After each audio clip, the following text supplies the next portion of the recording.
Hello and welcome to JRT. I'm your host Johnny and tonight we review Back to the Future the Game, Episode 1.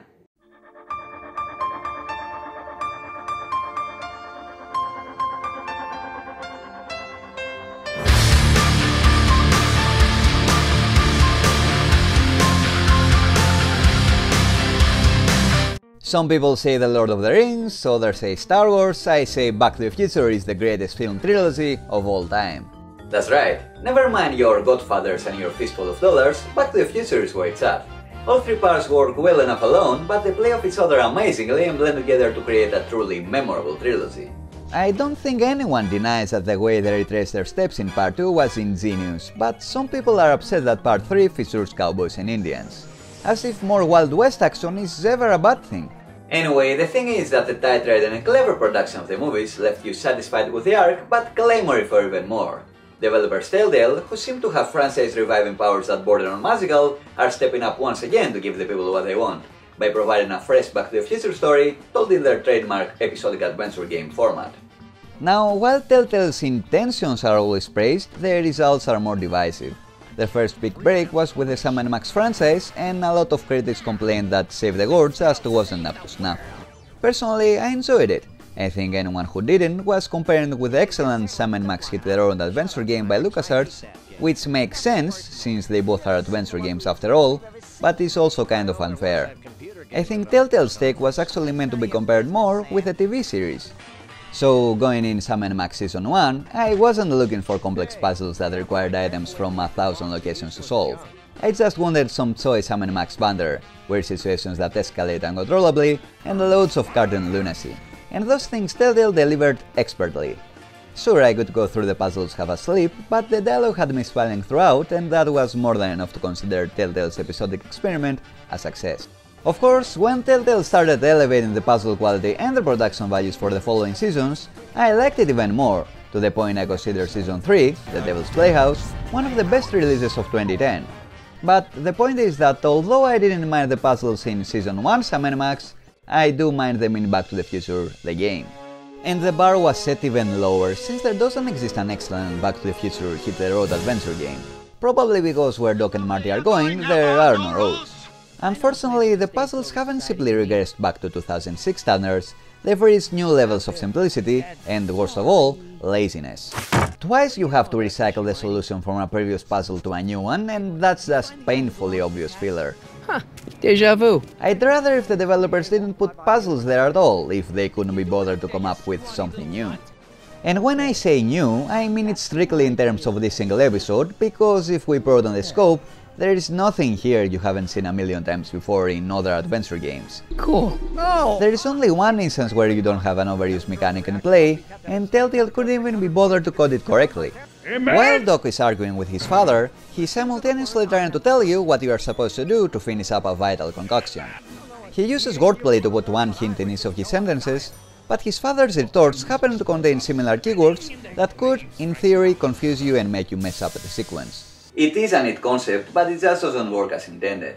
All the lines are pretty clear, the father doesn't interject enough, and you get the hints easily. You're more likely to make a mistake because the usable items aren't properly highlighted. And since this is the only relatively unique puzzle in the episode, is it too much to ask that it works correctly? This could have been a centerpiece of a puzzle, similar to the Doctor's Table in Tales of Monkey Island, but they just blew it.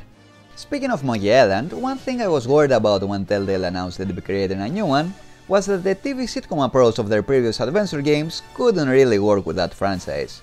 A smaller current cast and few heavily recycled locations come in direct contrast with a plethora of colorful characters and fantastic locales Guybrush encounters in his adventures. See, you have an eye for quality! My fears were realized as early as the opening, which was embarrassingly dull and empty, but they were alleviated over the course of the season. Telltale did eventually manage to work their engine formula enough to deliver a more varied and adventurous experience, and Tales of Monkey Island ended up being a pretty good game overall. Refreshing! Now, one of the things I wondered about when Telltale announced they'd be making a new Back to the Future game was if they could somehow work in a fun action sequence. Each Back to the Future film has at least one high action set piece, but the Telltale tool can't handle something like that at all. What the hell is that? True enough, we do get an action cutscene and it is pathetic. They do try what with the slow-mo and all, but come on, seriously. There is a better effort near the end though, even if it doesn't make much sense. Speaking of things that don't make much sense, let's talk about the game's most important part, the story. Now, I really like the hook. It is 6 months after the events of the last film, which puts us around May 1986, and the dog hasn't shown any sense of life since he took off with his flying time-traveling locomotive. Yeah, part 3 might have been a little weird, just go with it. As a result, he is assumed dead and his lab and belongings are being put up for sale to cover his ever-increasing pile of bills. Marty decides to visit the old lab and try to convince the law, I guess, that the dog is still around, or failing that, make sure that nothing relating to time travel makes its way into the wrong hands. And by wrong hands, I mostly mean Biff. Suddenly, the DeLorean shows up, without a driver, and Marty eventually figures out that the dog is around indeed. He's locked up inside the local prison in 1931. Jeez, I gotta rescue him. So Marty drives the DeLorean back in time once more, reunites with the good doctor, and they try to come up with a plan to get him out before he's executed for a crime he didn't commit. So I like the story so far. It's a good, simple, Back to the Future-esque plot.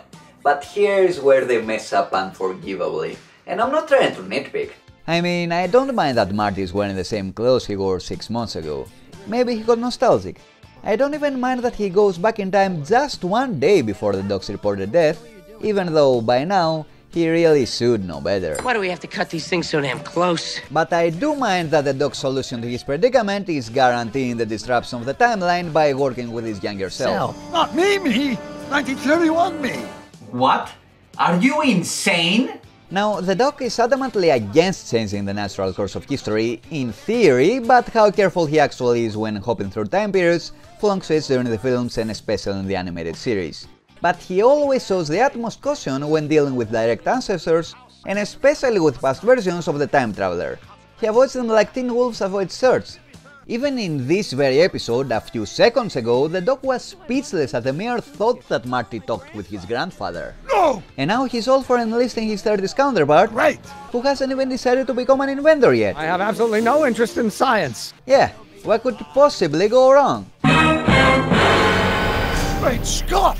This is unbelievably out of character. The only reason for the dog to say that is to set up a series of episodic adventures, and that's just lazy writing. If you absolutely must have a plotline where the heroes clean up their own mess, then at least have Marty be the catalyst. The dog can't possibly make a judgment call this monumentally wrong. How could I have been so careless? And it's a real shame too, because when they aren't behaving like idiots to serve the paper-thin plot, they really are the characters we remember from the films, and you can't help but want to spend more time with them. This is the game's only saving grace, the one thing Telltale got absolutely right, and they are playing it for all it's worth. But it's so wonderful to see you. Back to the Future, the game, is one of the slyest uses of license power. Christopher Lloyd reprises his role as the older Doc Brown, and he is, as always, a delight to listen to. I only wish he had more lines. Of course! James Arnold Taylor, who is an excellent voice actor in general, does a decent impression for young Doc, but it just isn't as memorable as the real deal. Good grief! Is that me? This isn't the case for AJ Locascio, who does a great job filling in for Michael J. Fox. His real voice doesn't sound anything like Marty's, but his impression is spot on. I get to say, what the hell is a gigawatt? He truly has great talent, and there is honestly no difference when delivering the more high-pitched lines. With the two most important characters covered, Telltale did slack off casting the rest. Amusingly, we do get James Tolkien, but the rest of the original supporting cast are nowhere to be found. You're a slacker. It'd sure be nice to have the original George, and especially Lorraine, who did play a big part in all 3 films after all, but the biggest blow definitely is not having the original Tannins. With Tom Wilson often doing voice work for video games, I don't quite get how they managed not to sign him up. It's none of your business. The current Biff sounds very different, and he also acts quite differently too. I was always under the impression that with George growing up and becoming the alpha male in this relationship, Biff stopped being a bully and ended up as a mostly harmless manservant. But again, I don't really mind that he's being an obnoxious oaf again for unexplained reasons. I guess you need to have an asshole Tannen as the antagonist in every timeline, even if it doesn't make much sense. Much like you need to have Doc and Marty working together to get Back to the Future. Why was the Doc traveling alone in the first place? Where are his wife and kids? It doesn't really matter. Most of all, you need to have the DeLorean to have Back to the Future. When was the last time we saw it again? Alright.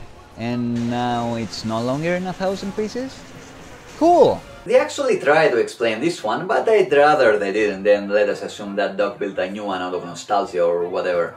You see, what they say is that the Lightning Part 2 sent one DeLorean back to 1885, which was the one we saw getting destroyed in the end, and another one forward in time that the Doc eventually encountered in his travels. What? This doesn't make much sense, but I'd let it slide if it wasn't for the fact that the Doc was also inside the DeLorean when it malfunctioned. So logically, shouldn't we have a duplicate Doc running around as well? Granted, this is only the first episode, so the duplicate Doc could come into play later on, but honestly that would be a pretty dumb twist.